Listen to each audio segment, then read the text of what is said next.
Thank you. Thank you, Chair, members of committee and council. My name is Jacob Dawang. I am a young renter under 30, new Edmontonian. Thank you so much for the welcome to your city, housing advocate, and just overall interested in urban planning and making cities nicer. My presentation today is on how a land value tax could help address surface parking lots.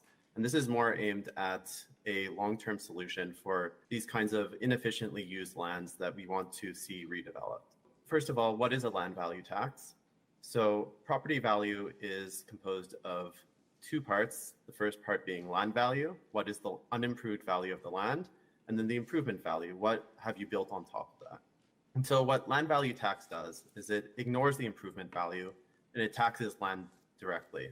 And this has a lot of nice properties, such as if you are an econ nerd like me and remember back to your econ 101 class and these supply and demand graphs, because land supply is totally inelastic, that means that land value tax is perfectly efficient. It doesn't come with any of the economic distortions that other taxes might come with. So how does this help address surface parking? Well, land value tax discourages speculative land holding because the tax increases reflect changes in land value up and down, encouraging landowners to develop or sell vacant or underused plots in high demand areas. So here we see a billboard put up a long time ago that says, everybody works but the vacant lot. I paid $3,600 for this lot and will hold until I get $6,000.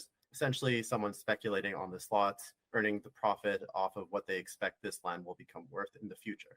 In essence, what a land value tax would do is it would tax inefficiently used land more, and building improvements won't cause tax increases.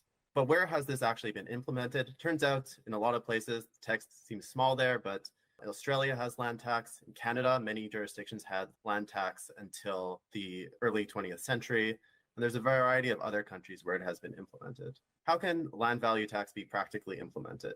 Well, for this, I would turn your attention to Detroit, where the mayor, Mike Duggan, who's dealing with a lot of vacant land and underused properties, has introduced the land value tax plan. And in the middle, you can read, it's time to lower Detroit's property taxes. Land value tax brochure has all the details.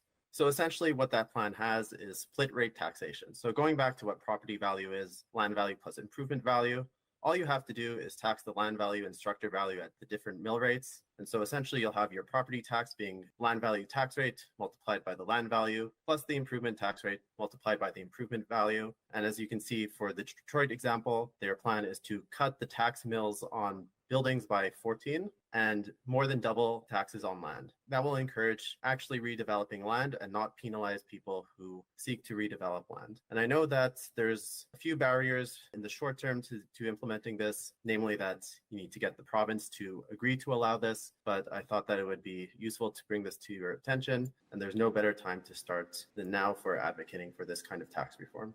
Thank you, and I'm happy to answer any questions later on. Thank you. Thanks for that presentation.